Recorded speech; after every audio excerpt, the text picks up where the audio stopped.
जय महाराष्ट्र मंडळी, नमस्कार. आज ऑफिसमधून थोडं लवकर निघालो कारण ट्रॅफिक जबरदस्त होती. ठाण्याहून डोंबिवलीला यायला तब्बल 2 तास लागले. मध्येच एका मित्रासाठी थांबलो. मागच्या मॅचमध्ये त्याने 50 रन मारले होते, त्यामुळे त्याची क्रिकेटची किट घ्यायची इच्छा अजूनच वाढली होती. तेव्हा एक गोष्ट पुन्हा कळली, क्रिकेट हा फक्त गेम नाही, ते इमोशन्स आहेत.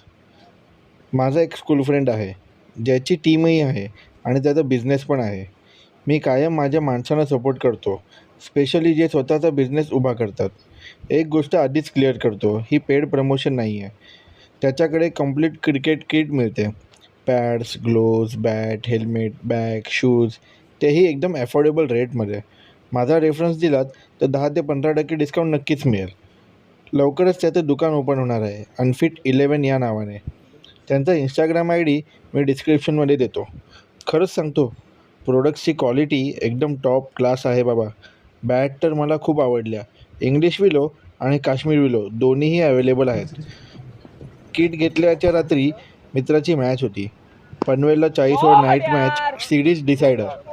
आणि गेस वॉट, आम्ही नाम ले जिंकलो. लो वापस. मला तर अनएक्सपेक्टेड बेस्ट बॉलर प्राईज पण मिळाला. ट्रॉफी एकदम युनिक होती, मातीची मूर्ती, SSRK सारखी. 40 ओव्हर खेळून थोडा दमलो होतो, पण एक्सपिरियन्स एकदम मस्त होता. चला तर मग भेटूया पुढच्या व्लॉगमध्ये. तोपर्यंत टाटा, बाय बाय, जय महाराष्ट्र.